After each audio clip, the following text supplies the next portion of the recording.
In March 2001, this man met an engineer from Berlin, took him home and killed him. Over the following months, with his victim's consent, he dined on his flesh. It tastes like pork, a bit more harsh, substantial. It was a crime which shocked the world, one of the first ever cases of so-called love cannibalism. And it revealed a side of human sexuality that for most of us is unfathomable. My name, Armin Meiwes. I was born 1961. I'm computer engineer from Rothenburg, Germany. I killed a man, slaughtered him and ate him. Since then, he is always with me.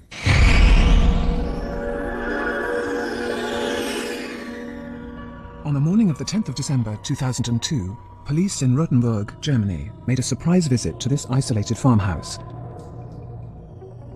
They were acting on a tip-off from a young Austrian student. He believed that the man living here had killed and eaten another man, and was looking on the internet for other willing victims. The police spent an hour and a half searching the house. In the kitchen, they found a freezer with a false bottom, concealing what the suspect claimed were packets of wild pig. But it wasn't wild pig. It was the flesh of this man. And in the garden were other human remains, a skull, bones and internal organs.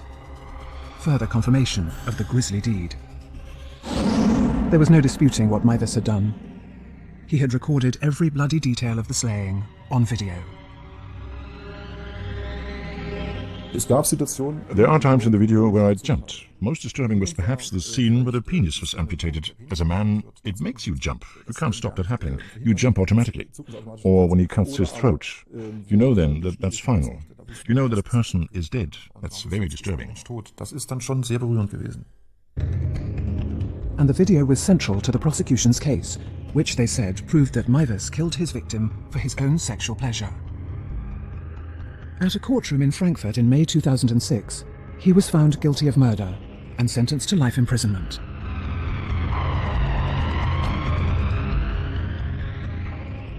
From his prison cell, Meiwes gives us exclusive access to the story of what happened that night, and explains how he was so tormented by demons from his past that he was driven to slaughter and eat a man.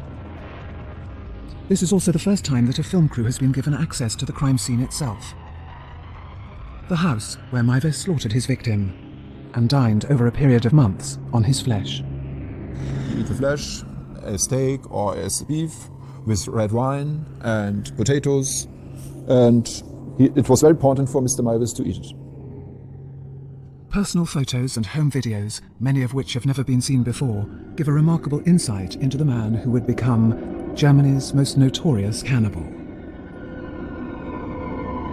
If Hollywood's Hannibal Lecter thrilled you, the true story of the real cannibal will sicken you.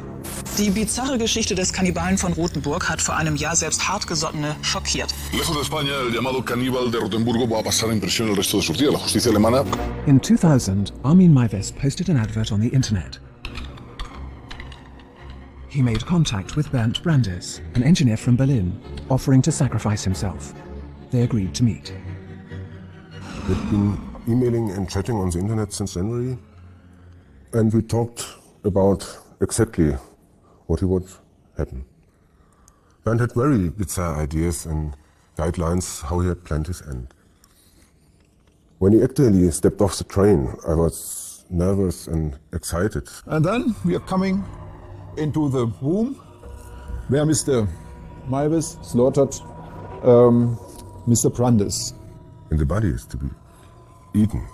It has to be dead, that's clear. And Mr. Brandes put his penis on the table, and Mr. Meiwes cut the penis with his knife. Then he was screamed horribly, but relatively short, maybe for 20-30 seconds. It was a very loud crying of Mr.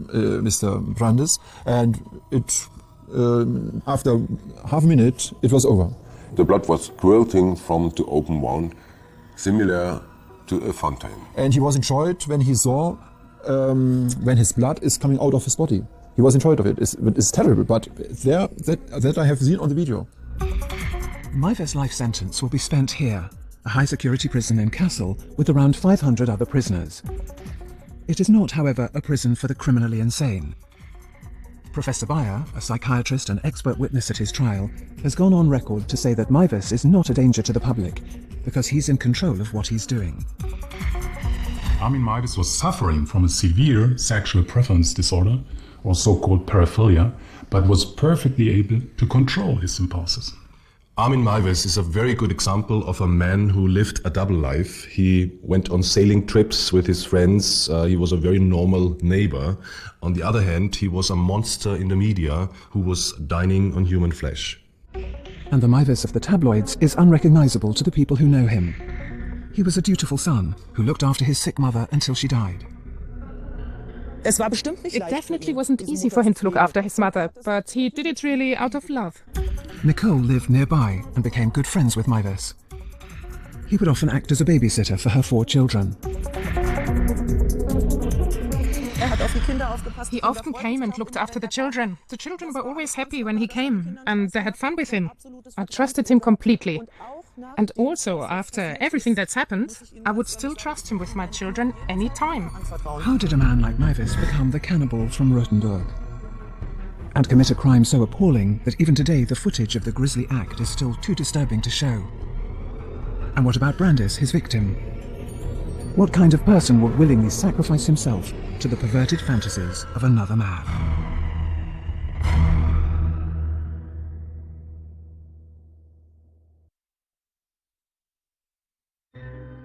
Armin Meiwes had an uneventful childhood. He lived with his parents and 2 half-brothers in Essen. But most weekends and school holidays were spent here, in this house in Rothenburg. We built tree houses, play cops and robbers and Indians. Everything that was fun. Or we chopped down trees. It was lovely, really. Meiwes was like most other children his age. A boy who loved animals and found country life idyllic. But when he was just 8 years old, this idyll shattered.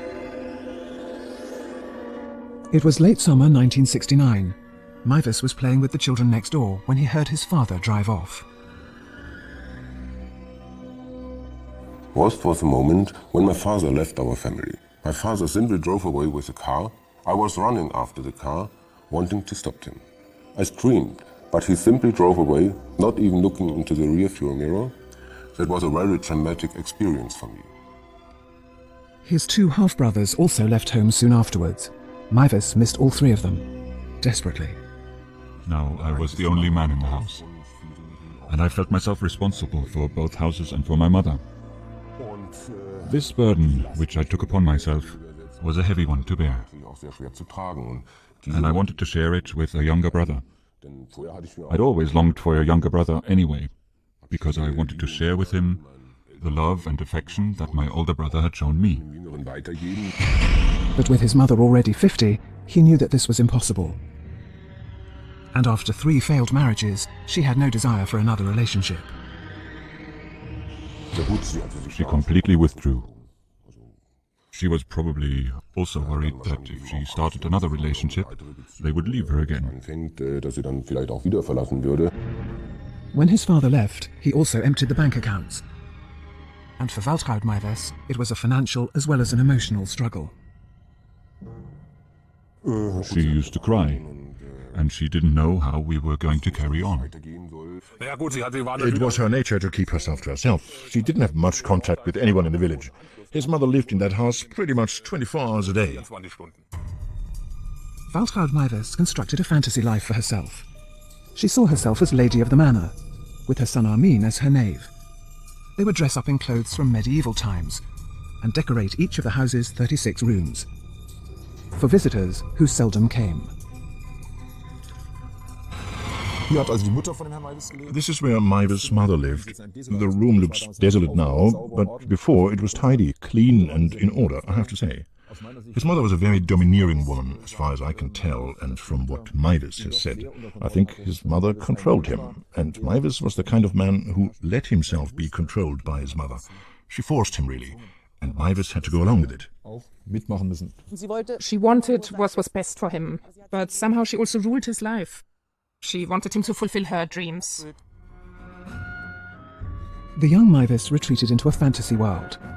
His only consolation was an imaginary friend, a brother, who would be with him always.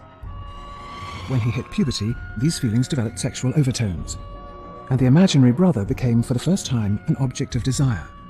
His first homosexual fantasy. The fantasy continued to develop, and over the years, I would add various other components. The boys were always people I found attractive, whom I imagined as my brother. He wanted to feel connected to them, that they should be a part of him. And then I thought that if they were to become a part of me, I'd have to eat them. Armin Meiwes had always been a lonely boy. When he hit puberty, he had the same crushes as other boys did, but he found it difficult to form relationships. And these crushes developed into something more, the desire to eat someone so that they're always with him. Then he hoped that this loneliness would disappear. But there was never any question of forcing that upon his fantasy object. He had to go into this inner connection willingly. It wouldn't have been possible any other way. He had to practically sacrifice his life so that he could carry on living in me. That was how I saw it anyway. Armin Meiwes shows a highly specific form of fetishism, where the desire for attachment and comfort is achieved by contact to the fetish. In the case of Armin Meiwes, the fetish is male flesh from a person he knows and likes, and who voluntarily wants to be eaten by him. As a teenager, he had friendships with both girls and boys. But he was never able to free himself from his overriding fantasy, that of slaughtering and eating a boy. It threatened to overwhelm him, until he made a decision which would change his life, at least temporarily.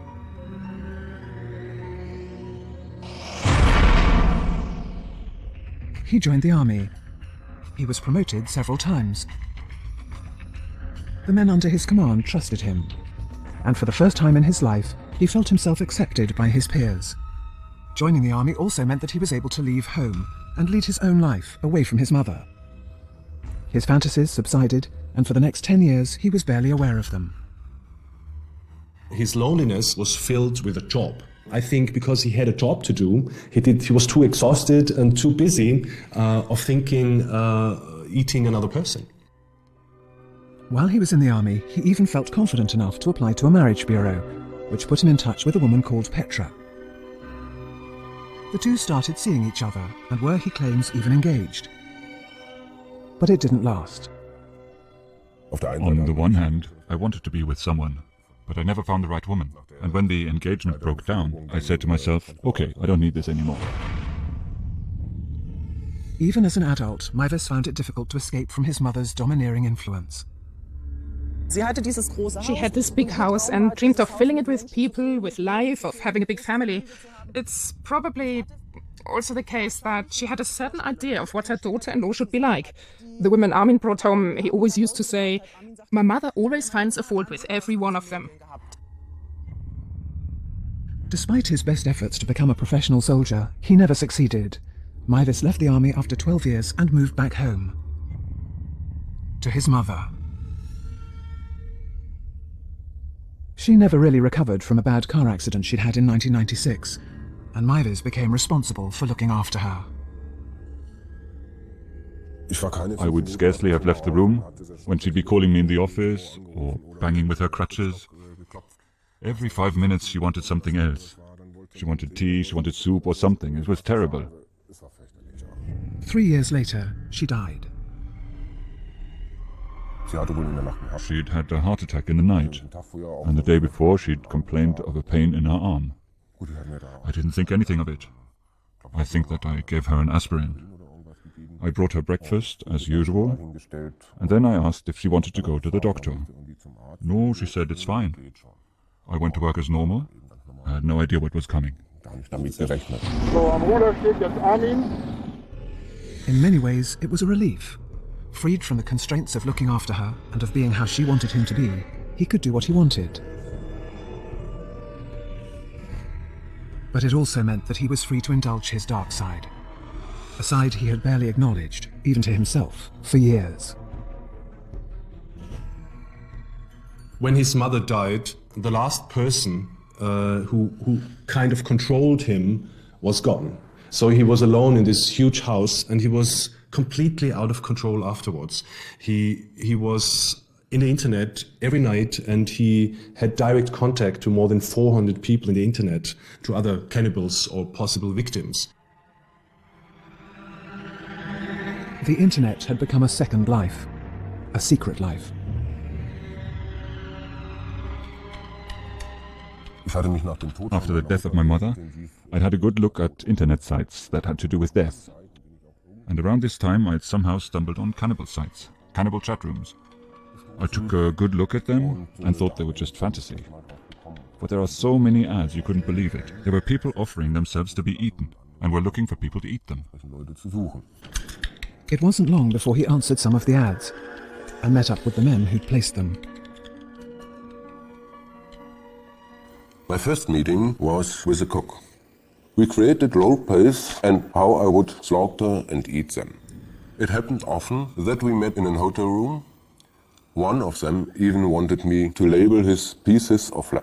I wrote down the names of the pieces of flesh on a slip of paper and pinned them to the corresponding body parts by using needles. This excited him a lot. When Maivis told me about the other people he met before Brandes, his victim, or after his victim, I was really shocked. There were people which wanted to be barbecued like a chicken. There were people which wanted to be hit with a hammer and then slaughtered. But none of them were suitable. None of them were willing to see it through. Then along came Brandes. Like Maivis, Bernd Brandes had also been scarred by events from his past.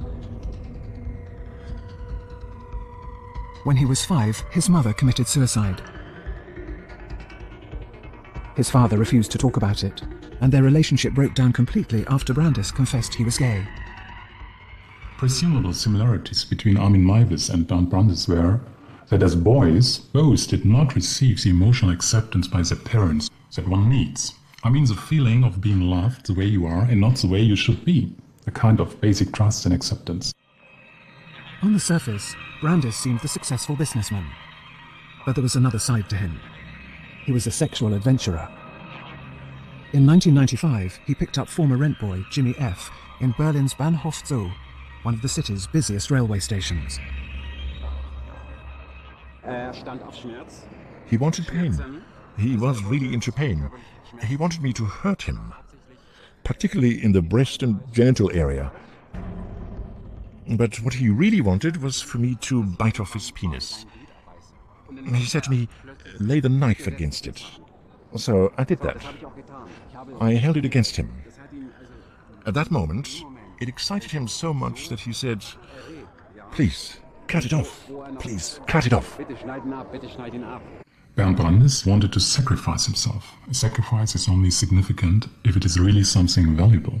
For him, it was a sacrifice of his genitals and his body. And this wish had become so enormously relevant in his fantasy world that it was no longer enough to just imagine it. Brandes offered me a sum in the region of 10,000, or more even. He offered me all his computer equipment, his car, everything in his flat, if I bit or if I cut off his genital area. He said, Manu, you just need to name a sum, or tell me what you want, and you'll get it. Bernd Brandes. I'd replied to an ad he put on the internet. The strapline was dinner or your dinner. And the text was, I'm offering you the chance to eat me alive. Who really wants it needs a genuine victim.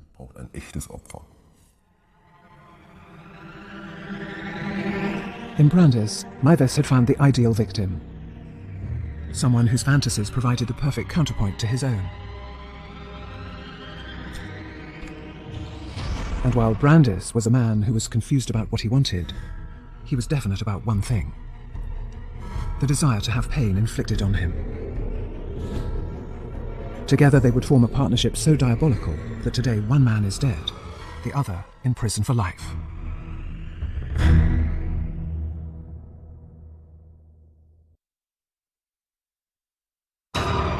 On the 9th of March 2001, at 8:44 a.m., Bernd Brandes took a train from Berlin's Bahnhof Zoo. Shortly afterwards, Armin Meiwes left his home in Rothenburg to pick him up at the station in Kassel. The train arrived at 11:14, I think. I was standing on the platform. He got off. He had a baseball cap on, a dark shirt, a jacket and a pair of jeans. He had a plastic bag in his hand. We didn't talk much at the station because there was too much going on. Then we got into the car. As we drove out of town, he immediately began to start touching me. About an hour later, they reached Rothenburg. It had already been arranged in advance that Meiwes would film almost everything that was about to happen. We arrived home, and he went straight into the living room and undressed, so that I could admire dinner, or my dinner, he said. He came into the house with Brandes. From here, they went through the hall into the dining room, then through the living room and straight into the winter garden. The winter garden faces the street. At the time of the deed, this terrible deed, the shutters were open and Brandes started to undress. He looked good. He had a sporty figure, as I'd imagined. He was a very nice, lovely man. Und diesen Weg sind die beiden dann gegangen. Then the two came this way, upstairs to the second floor, to the so-called slaughter room, where later the terrible deed took place.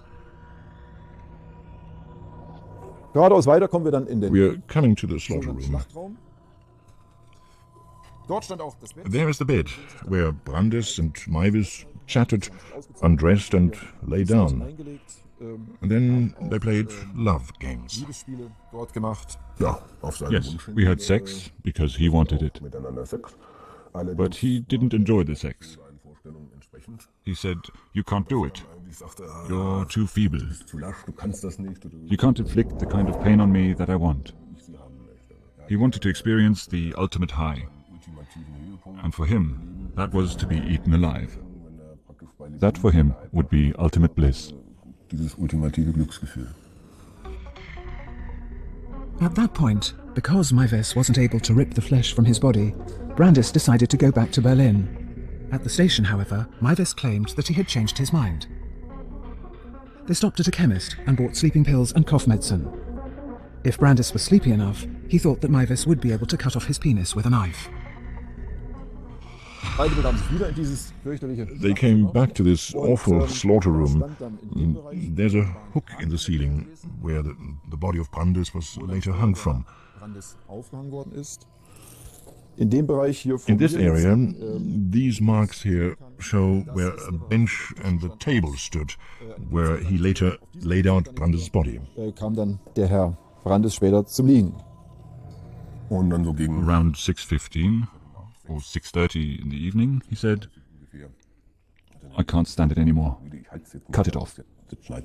Then at some point, Brandes said, "Cut my penis off." Brandes wanted to achieve the ultimative orgasm, sexual orgasm, and he wanted to destroy his own body. And his wish was to be slaughtered and that someone cuts off his penis. We discussed everything beforehand, including the camera, which should be switched on because he wanted to see for himself what it was like when we did the amputation. But it didn't work. The knife wasn't sharp enough, and Meiwes had to fetch another. The second time it happened relatively quickly. It only took a couple of seconds to cut it a few times. Then he gave the most awful yell, but not for long, only around 20 to 30 seconds. Ow, ow, ow. Then he said, "All I can see is blackness. I have to sit down." A few seconds later he told me that it didn't hurt anymore. He was astonished, because he'd hoped for more pain. He wanted to experience pain that was so bad it would kill him, pain that would destroy him. Obviously he yelled. He was standing at the table and he sprang backwards. The blood was spurting out. and after 30 seconds he stopped yelling and said it doesn't hurt anymore. Er hat also keine Schmerzen mehr dann empfunden. He felt no more pain, when he actually said that he was free from pain. And he was happy that the blood, horrible to say it now, was spurting out. Darüber, wie das Blut raussprudelte aus seinem Körper. Gesagt, ja, halbier das He Teil. said to me, cut it in half. So I cut it in half with a knife and took both parts downstairs to the kitchen. Bin runter in die Küche, sie zuzubereiten. First of all, I washed them and blanched them. It took a few moments for the water to boil. And then I seasoned it with salt, pepper and garlic powder and fried it for a short time.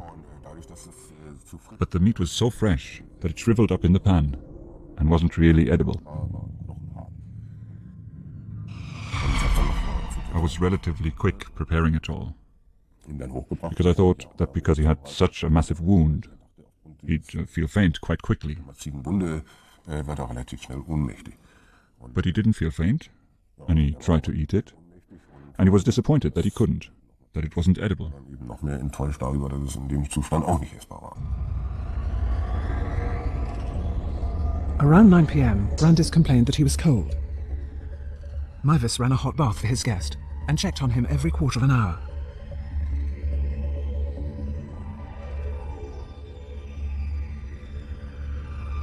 He lay on his bed reading a Star Trek book as Brandis bled to death. He got into the bath, into the water, and was happy because the blood was spurting from his open wound, just like a fountain. After around 2.5 hours, I heard that he called for me, and also as before, difficult as it is to believe, he was happy because he was lying in his own blood. Every now and again he poured more water into the bath, then he called for me again, and I went up.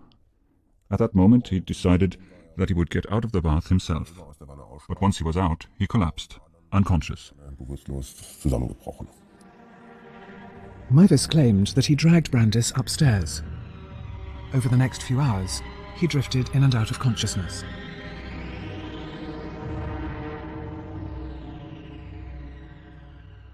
Just before he died, he is laying there staring at the ceiling, and Bernd Brandis realized that this wasn't what he expected, so he died a lonely and unhappy death.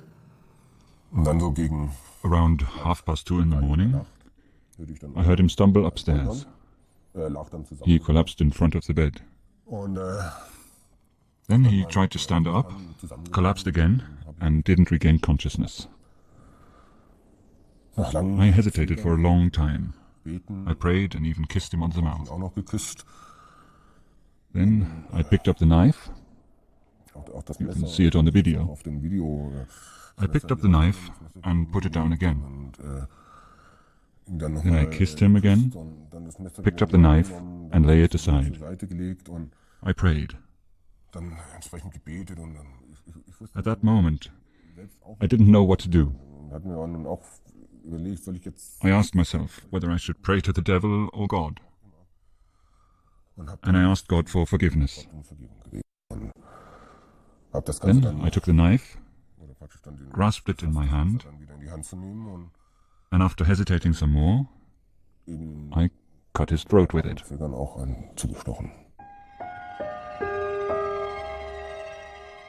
When Mavis talked about the act of killing, it was difficult for him to talk about that.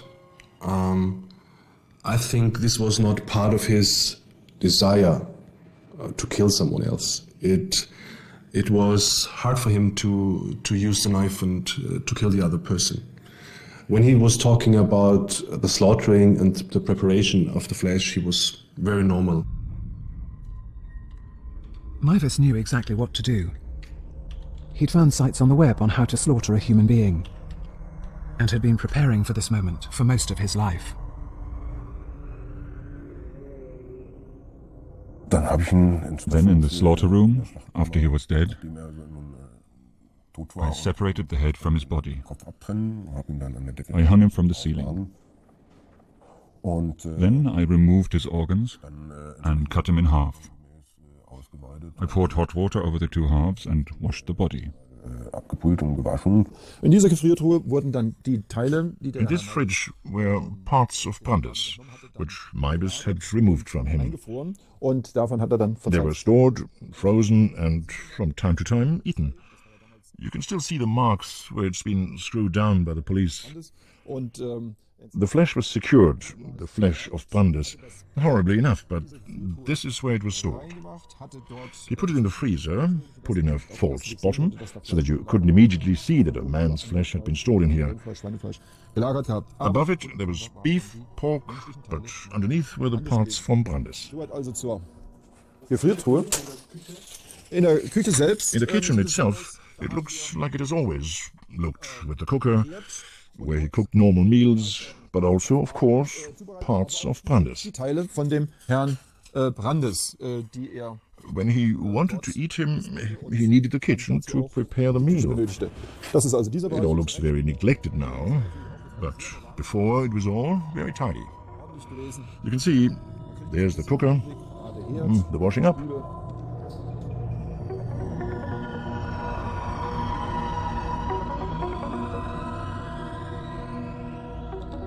An diesem Tisch hier hat er It was on this table that Maibes ate parts of Brandes. gegessen gehabt. Dazu hatte er He took his good dinner service from this cupboard at the back here and put it on the table.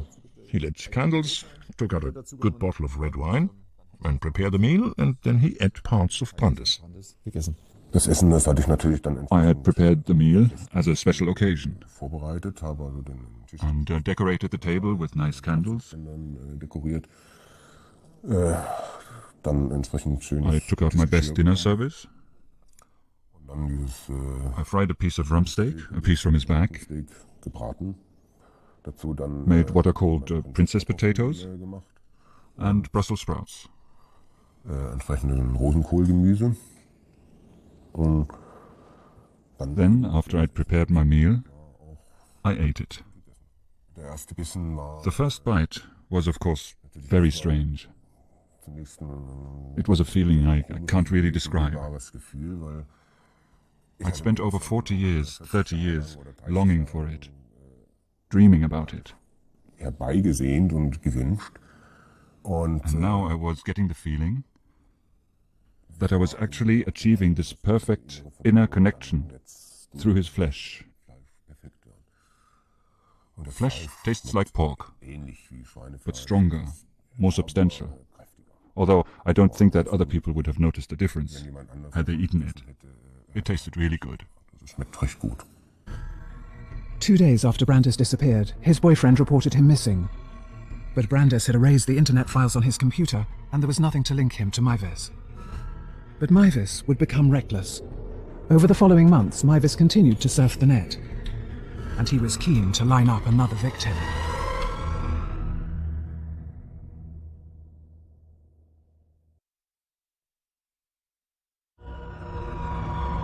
In March 2001, Armin Maibes killed Bernd Brandes, a computer engineer from Berlin.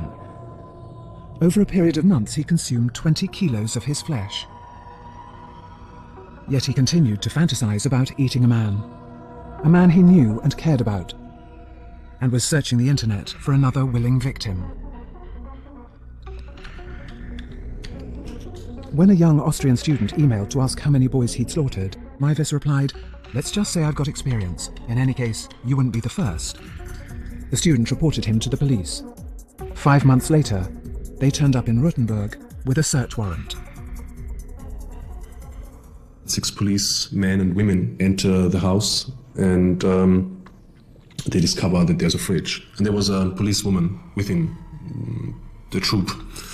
And she asked Maibes, "So what kind of meat do you have in the fridge?"